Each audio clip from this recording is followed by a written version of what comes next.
ये एक्सरसाइज 6.1 और 6.1 का क्वेश्चन नंबर 1 और इसका सी पार्ट है। Integration of 3x² + 7 into x³ + 7x whole power 8।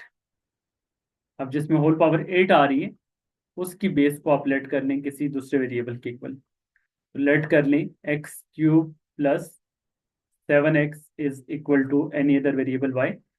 दोनों तरफ डिफरेंशियल अप्लाई कर देंगे। तो डिफरेंशियल ऑफ x³ + 7x और डिफरेंशियल ऑफ y।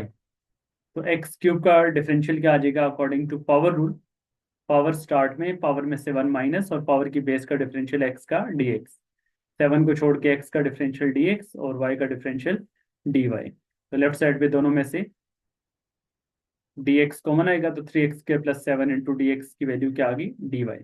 अब जो आपका क्वेश्चन था उस क्वेश्चन में पुट करने से पहले उसको अगर आप अरेंज कर लें तो अरेंजमेंट में x³ + 7x होल पावर 8 को हमने पहले लिख दिया और 3x² + 7 इंटू dx इसको आपने चेंज कर दिया। ठीक है। तो अब यहाँ पे आपके पास ये फॉर्म क्या बनी, ये आपके पास फॉर्म बन जाएगी। अब आपने सब्स्टिट्यूशन करनी है x³ + 7x होल पावर 8 इसकी जगह पे 7x³ + 7x की जगह पे y आ गया तो इसकी पावर 8 आ जाएगी और 3x² + 7x into D x इसकी वैल्यू क्या आ गई हमारे पास dy आ गई। तो ये आपका क्वेश्चन सारा वेरिएबल x से कन्वर्ट हो गया वेरिएबल y में।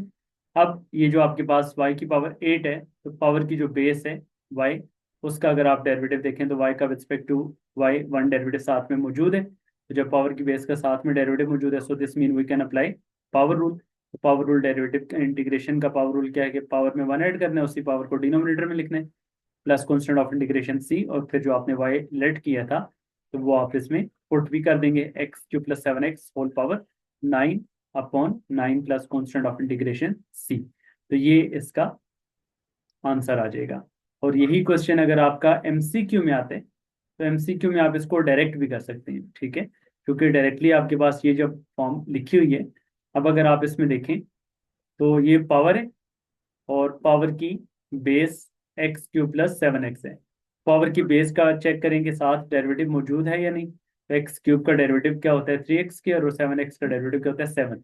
तो पावर की बेस का जब साथ में डेरिवेटिव मौजूद है तो आप इसमें पावर रूल अप्लाई कर सकते हैं। तो पावर रूल जब आप अप्लाई करेंगे तो पावर में 1 ऐड करेंगे और वही पावर आप डिनोमिनेटर में लिखेंगे plus constant of integration c लिख देंगे। तो ये आप कब करेंगे अगर ये एमसीक्यू में आते तो फिर आपने उसको इस फॉर्म में डायरेक्टली ऑप्शन मार्क कर देने।